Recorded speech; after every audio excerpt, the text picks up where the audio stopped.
Good morning, सुप्रभात, वंदे मातरम विद्यार्थी मित्रों। मैं आनंद सर अपने YouTube channel make account easy with Anand sir में आपका हार्दिक स्वागत करता हूं। दोस्तों, स्टेट पार्ट 2 में हम पार्ट 3 प्रामाण्य वितरण सीख रहे हैं।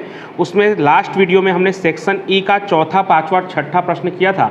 तो आज इस वीडियो में हम 7वें प्रश्न से शुरुआत कर रहे हैं। Page number 137, question number 7। देखिए आप, पेंटिंग की प्रदर्शनी में प्रवेश लेने वाला व्यक्ति औसत 61 मिनट का समय व्यतीत करता है। औसत यानी कि म्यू दिया हुआ है आपको 61,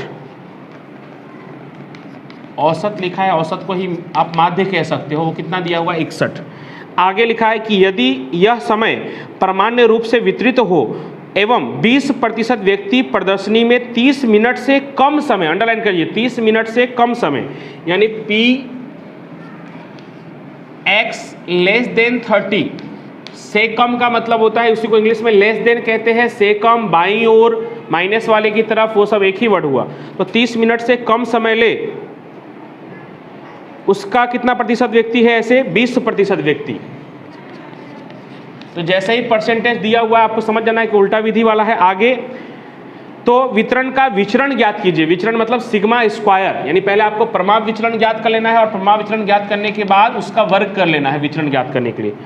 चलिए, ये तो एक सवाल हो गया। उसके आगे जब विचरण निकल जाएगा तब यदि कोई व्यक्ति 90 मिनट से अधिक समय प्रदर्शनी में व्यतीत करे तो उसकी संभावना भी ज्ञात कीजिए। यदि कोई व्यक्ति 90 मिनट से अधिक, अधिक बोला यानी ग्रेटर देन 90 मिनट से अधिक समय व्यतीत करे, उसकी संभावना। तो ये हो गया। चलिए स्टार्ट करते हैं। सबसे पहले इसको हम जेड में कन्वर्ट करेंगे। अब 30 तो दिया हुआ है, x1 दिया है, म्यू दिया है, लेकिन सिग्मा नहीं दिया है, इसलिए z1 निकल नहीं सकता है। z1 हमें निकालना होगा, इसलिए ये उल्टी विधि है। तो p z less than z1 बराबर 20% का मतलब 20/100, 0.20 या 0.2 कह सकते हो आप। 0.2 मिल गया। तभी आपको समझ जाना चाहिए कि उल्टी विधि वाला प्रश्न है, क्योंकि यहाँ आंसर दिया हुआ है और आंसर दिया हुआ है तो क्या करना है ये सब पहले से दिमाग में क्लियर हो जाना चाहिए कि 0.2 दिया है, मतलब हमें 0.5 में से 0.2 को घटाना है। और जब हम घटाएंगे तो 0.3 आएगा, जिसको हम 4 आंकड़ा करने के लिए 3 जीरो लगाएंगे तो 0.3000 होगा, जिससे हमें जेड टेबल में उल्टा देखना होगा। ये सब आप क्लियर ही हो जाना चाहिए एकदम। आकृति कैसे बनेगा तो उसके लिए भी यहाँ देख सकते हो, लेस देन लिखा हुआ है, मतलब बाईं तरफ यानी माइनस वाले की तरफ, और ये 0.5 से कम भी है, मतलब फिक्स हो गया कि माइनस वाले की तरफ ही आकृति रहेगा। तो उल्टी विधि से जो 2-3 दिनों से जो आप वीडियो देख रहे हो, इतना अब आपका क्लियर हो जाना चाहिए। तो चलिए आकृति बनाते हैं। माइनस इन्फिनिटिव, प्लस इन्फिनिटिव, शीर्ष लंब रेखा z बराबर 0, लेस देन लिखा हुआ है, लगभग इतना हिस्सा 0.2 है जो आपको दिया हुआ है। आपको क्या चाहिए? z1 से 0 चाहिए। तो z1 से 0 कैसे निकालेंगे?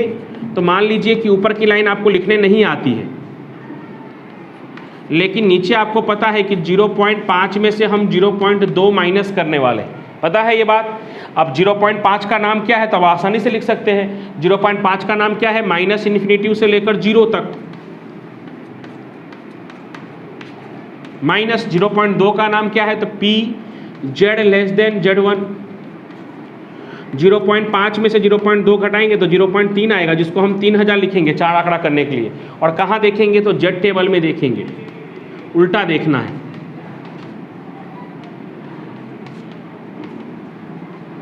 z टेबल में उल्टा देखने पर तो 3000 को z टेबल में जब आप देखोगे तो एग्जैक्ट तो नहीं मिलेगा 3000, लेकिन आपको 2995 ऐसा लगभग मिलेगा। एक कितने में है? 0.8 के 4 में 2995 है और 0.8 के 5 में 3023 है, जो 3000 से काफ़ी दूर है, ज़्यादा दूर है। और 2995 3000 के करीब है। दोनों का एवरेज निकालेंगे तो भी वो 3000 के ज़्यादा दूर होगा। तो 2995 वाला ही माना जाएगा, क्योंकि वो 3000 के करीब है। तो 0.84 प्लस में कि माइनस में? तो माइनस में, क्योंकि बाईं ओर है। तो ये आपका z1 हो गया। अभी लेकिन पूरा काम कंप्लीट नहीं हुआ है। z1 निकल गया, x1 पहले से दिया हुआ है, म्यू पहले से दिया हुआ है। उसकी सहायता से सिग्मा और सिग्मा स्क्वायर आपको प्राप्त करना है। सिग्मा मिल जाएगा तो उसी का वर्ग कर लेना है। तो z1 का फॉर्मूला हम क्या जानते हैं? तो z1 बराबर x1 minus mu upon sigma. तो z1 कितना आया? -0.84 बराबर -0.84 बराबर x1 कितना दिया हुआ है 30, म्यू कितना दिया हुआ है 61 और सिग्मा नहीं मालूम, वैसे का वैसा। सिग्मा उस तरफ जाएगा तो सिग्मा ऊपर चला जाएगा, 30 में से 61 घटाएंगे तो माइनस का 31 आएगा और ये 0.84 ऊपर है तो वो नीचे आएगा तो -0.84, माइनस माइनस कट जाएगा, 31 बटे में 0.84 कितना 36.90 यानी 9 कह सकते हो। सिग्मा 36.9 आया, इसलिए सिग्मा स्क्वायर 36.9 का वर्ग कर दो, क्योंकि आपको विचरण पूछा हुआ है, परिमाप विचलन नहीं विचरण। तो 36.9 का वर्ग 100 कितना 1361.61 ठीक है, ये हो गया। उसमें अब आगे एक प्रश्न और पूछ लिया है, तो विचरण हमने ज्ञात कर दिया, लेकिन आगे पूछा यदि कोई व्यक्ति 90 मिनट से अधिक समय प्रदर्शनी में व्यतीत करता है तो उसकी भी संभावना ज्ञात कीजिए। तो 90 मिनट से अधिक यानी ये तो सीधा ही विधि वाला सवाल है, एकदम सिंपल। पहले इसके लिए हम Z1 निकाल लेंगे, तो Z1 बराबर x1 minus mu upon sigma. तो x1 कितना है 90, म्यू निकल पहले से ही दिया हुआ है 61 और सिग्मा हमने निकाल लिया है 36.9।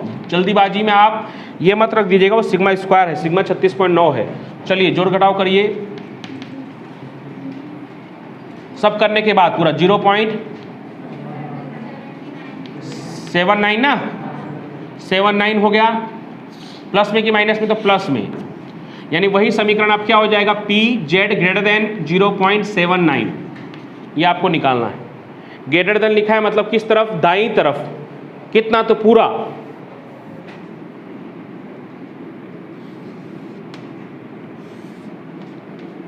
प्लस इन्फिनिटिव माइनस इन्फिनिटिव,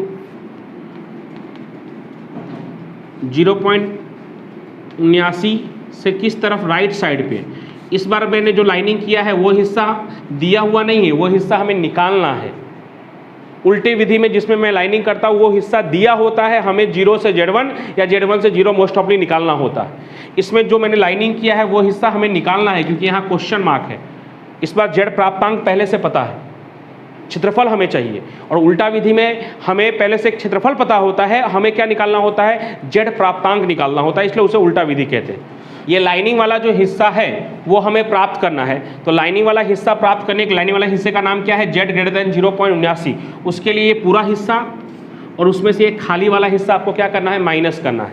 तो आपको PZ ग्रेटर देन 0.79 प्राप्त करने के लिए क्या करना होगा, तो उसके लिए आपको पहले 0 से लेकर इन्फिनिटिव तक माइनस 0 से लेकर 0.79 तक, यानी इस पूरे हिस्से में से खाली वाला हिस्सा निकाल देंगे तो लाइनिंग वाला हिस्सा मिल जाएगा। तो 0 से इन्फिनिटिव कितना होता है 0.5 और 0.7 का 9 देखिए पीछे, 0.7 का 9, 0.7 का 9 देखेंगे तो कितना है 2852, 0.2852 घटा दीजिए,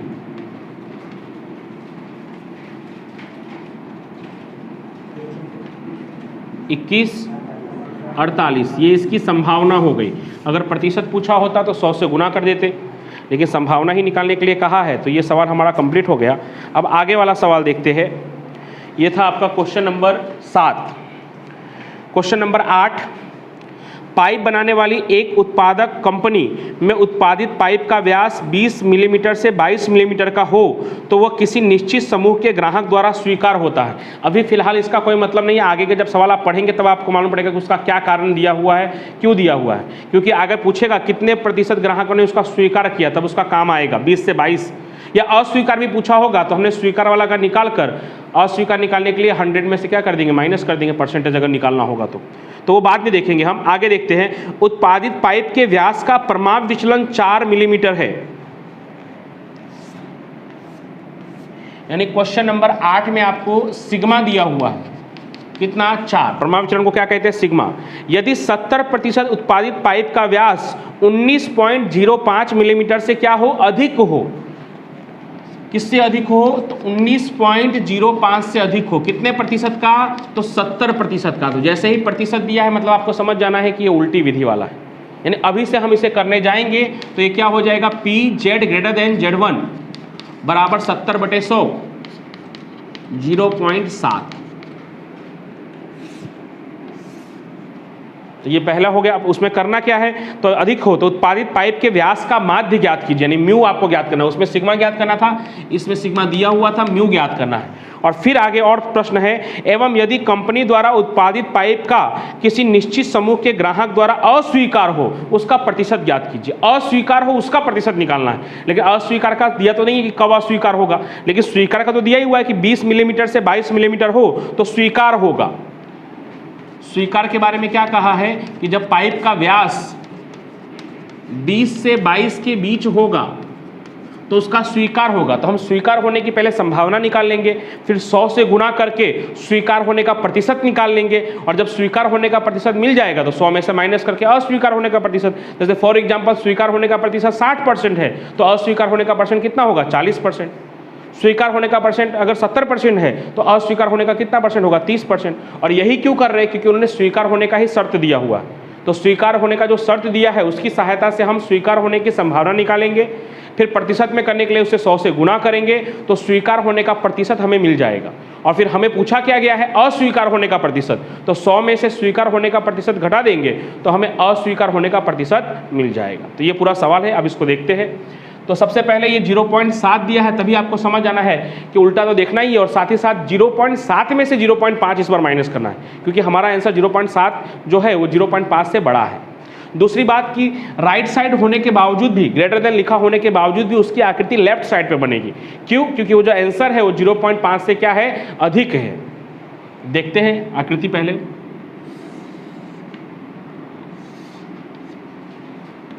minus infinitive plus infinitive, z बराबर 0। अब यहाँ से यहाँ तक का क्षेत्रफल 0.5 होता है, जबकि क्षेत्रफल कितना दिया हुआ है 0.7, यानी लगभग उसकी आकृति यहाँ पे बनेगी, और यहाँ से यहाँ तक पूरा हिस्सा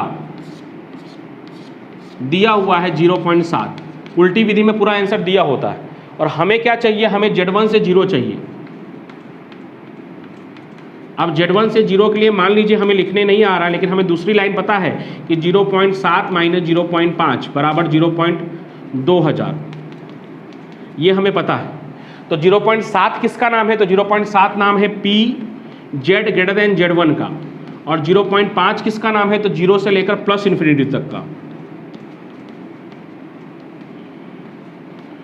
0.7 में से 0.5 घटाएंगे तो 0.2 आएगा, 3 जीरो लगाकर हम 4 आंकड़ा बनाएंगे 0.2000।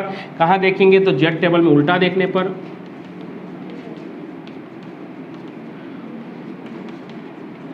तो 2000 भी एग्जैक्ट नहीं मिलेगा, राउंड फिगर वाला जल्दी कोई आपको एग्जैक्ट मिलेगा नहीं।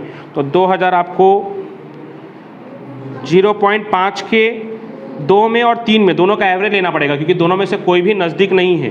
तो 0.5 का 2 प्लस 0.5 का 3 बटे में 2, तो 0.525। प्लस में कि माइनस में, तो माइनस में, क्योंकि किस तरफ है, बाईं ओर है। किस तरफ है, बाईं ओर है। Z1 मिल गया। अब Z1 का सूत्र x1 minus mu upon sigma, तो Z1 की जगह -525 0.525 बराबर x1 की जगह पे 19.05। म्यू नहीं दिया है तो वैसे का वैसा, और सिग्मा की जगह पे कितना, 4। चलिए 4 का गुना करिए -0.525 में, -2.1 और बराबर 19.05 माइनस म्यू बराबर किस तरफ आएगा, तो प्लस म्यू होगा। और 19.05 तो पहले से है ही, ये -2.1 उधर जाएगा तो क्या होगा, +2.1। तो 19 और 2 21.15। म्यू बराबर क्या होगा, 21.15। ठीक है। तो जिस तरह से उसमें सिग्मा निकालना था, सेम टू सेम इसमें म्यू निकालना था। अब स्वीकार कब होगा, जब 20 से 22 के बीच में हो, तो वहाँ पे दो अलग अलग चीज़ें निकालना पड़ेगा, एक बार Z1 एक बार Z2। तो Z1 बराबर x1 minus mu upon sigma, उसी तरह से बाजू में Z2 बराबर x2 minus mu upon sigma.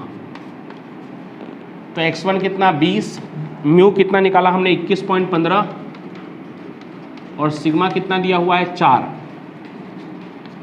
करिए -0.525 2875 है तो 29 हो जाएगा, 0.29, क्योंकि ये तो सीधा देखने वाला सवाल है और सीधा देखने में हम 2 ही आंकड़ा हमें चाहिए, 2 से ज़्यादा आंकड़ा हम देख भी नहीं पाएंगे।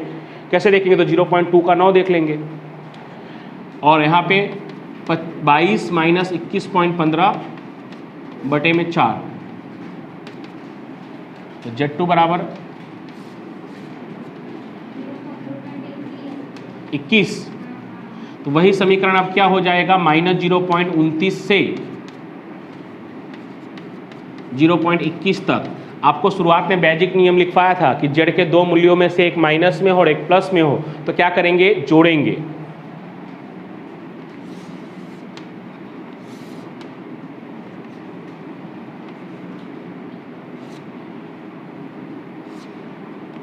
ये माइनस 0.29, ये प्लस 0.21 और ये जेड बराबर 0। यहाँ से यहाँ तक पूरा निकालना है तो क्या करना होगा? जोड़ना होगा। कहाँ से कहाँ तक? तो माइनस 0.29 से पहले 0 तक, प्लस 0 से 0.21 तक। तो सबसे पहले 0.2 का 9 देखिए, 0.2 का 9, 0.1141 और 0.2 का 1, 0.0832, सही है ना? जोड़िए तो ये आपको मिलेगा स्वीकार होने का संभावना।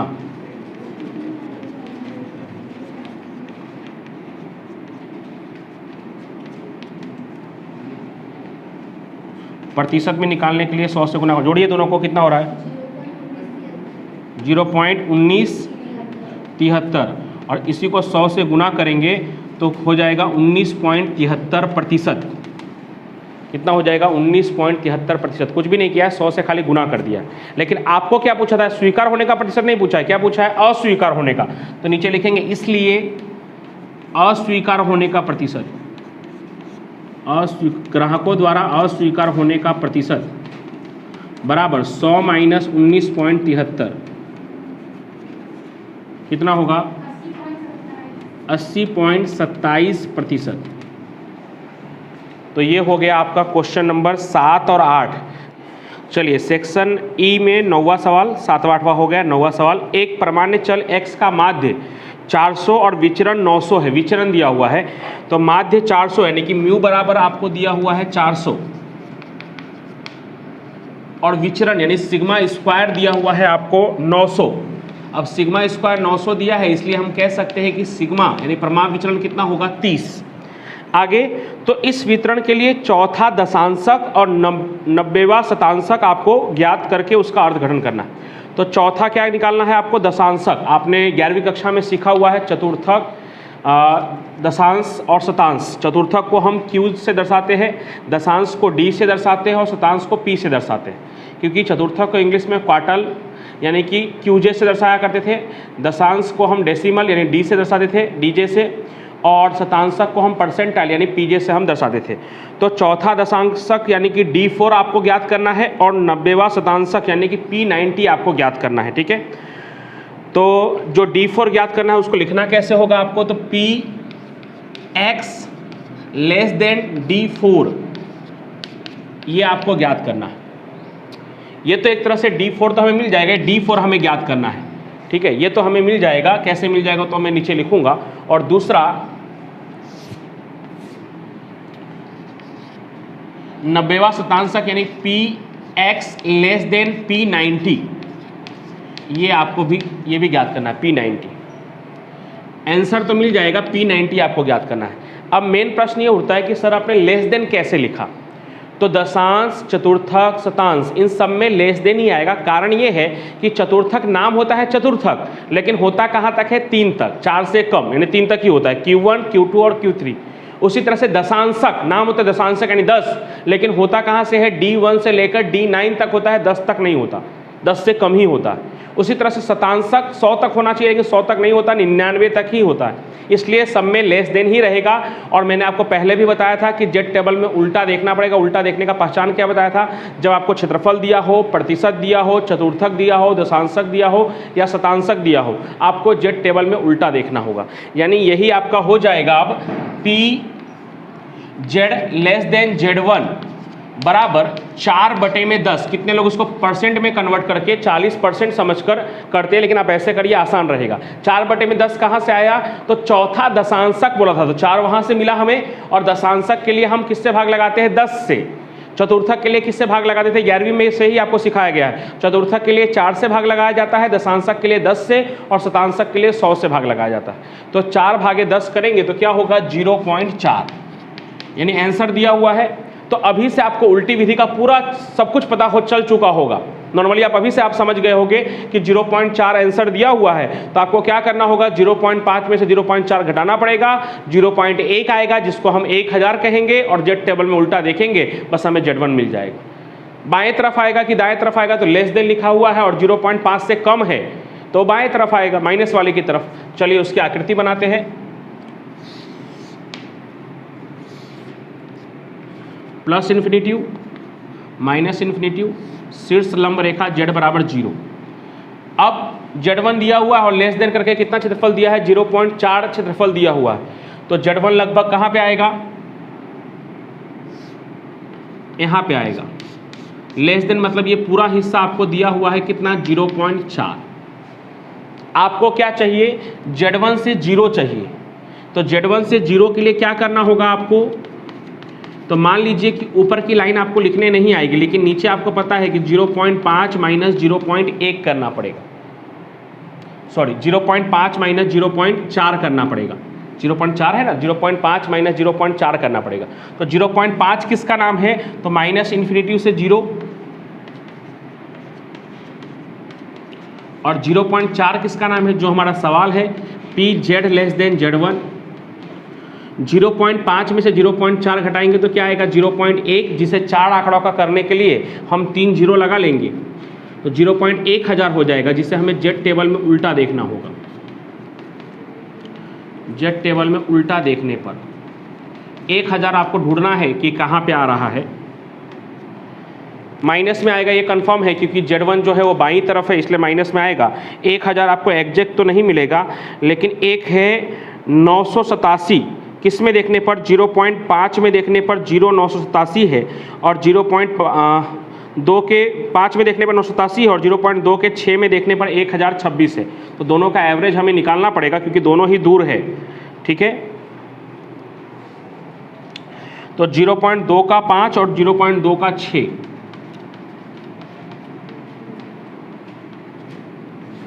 बटे में 2 करेंगे, माइनस नीचे लगा देता हूं, तो माइनस 0.255। माइनस में क्यों है? क्योंकि बाईं तरफ है। तो ये आपको Z1 मिल गया। अब Z1 की सहायता से हम D4 निकालेंगे, तो कैसे? तो x1 minus mu upon sigma. तो Z1 की जगह पे माइनस 0.255, x1 की जगह पे क्या आएगा? D4। म्यू कितना है? तो म्यू है 400 और सिग्मा है 30। 30 का गुणा माइनस 0.255 से करो, तो माइनस में आएगा 7.65, माइनस में आएगा 7.65, माइनस 400 है तो इधर आएगा तो प्लस 400 बराबर D4। तो D4 बराबर 392.35, ये आपका फाइनल आंसर कहलाएगा। D4 392.35। जैसे हमने ये किया है लगभग वैसे ही सेम टू सेम ये करना है, बस फर्क इतना है कि इसका आंसर 90/100 करेंगे तो 0.9 आएगा। तो लेस देन होने के बावजूद भी इसकी जो शीर्ष लंब रेखा, जो सीधी रेखा हम खींचते हैं, वो प्लस वाले के साइड पे आएगा बस।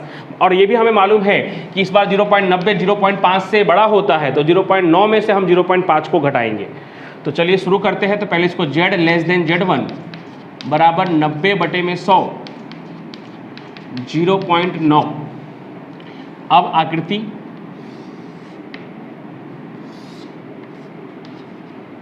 प्लस इन्फिनिटी माइनस इन्फिनिटी,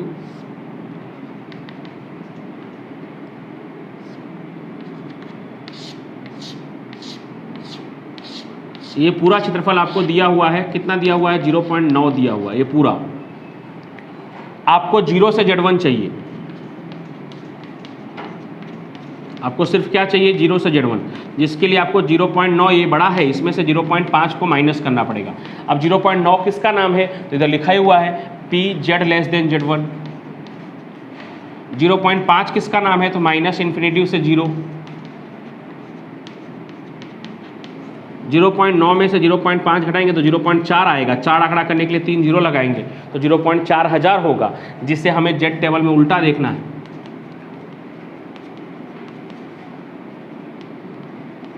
उल्टा देखने पर तो 4000 को जेड टेबल में उल्टा देखेंगे, 2-3 बार आप ऑलरेडी देख चुके हो, तो कितना आएगा 1.2 के 8 में वही माना जाएगा नज़दीक का, क्योंकि 1.2 के 8 में 3997 है जो 4000 से 3 कदम पीछे है, और 9 में 4015 है जो काफ़ी आगे है। तो 1.2 का 8 ये आपका फाइनल आंसर माना जाएगा। तो 1.2 का 8 प्लस में कि माइनस में कि प्लस में, क्यों प्लस में, क्योंकि दाईं ओर है, Z1 किस ओर है, दाईं ओर। तो ये Z1 कंप्लीट हो गया। अब Z1 का सूत्र रखेंगे, Z1 बराबर x1 minus mu upon sigma. तो Z1 की जगह पे 1.28, x1 कितना P90, म्यू कितना है, तो म्यू है 400 और सिग्मा है 30। तो 30 का गुणा 1.28 से करिए, कितना 38.4 माइनस 400 इधर आएगा तो क्या होगा प्लस 400 बराबर P90। तो P90 बराबर 438.4। चेक करिए एक बार पीछे, सही है।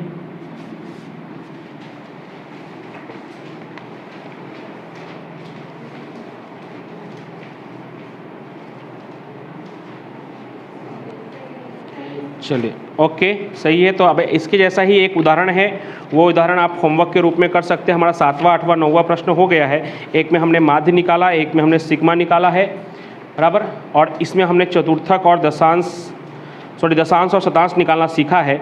ऐसा ही सेम उदाहरण है 7, 8, 9 की तरह ही। उदाहरण नंबर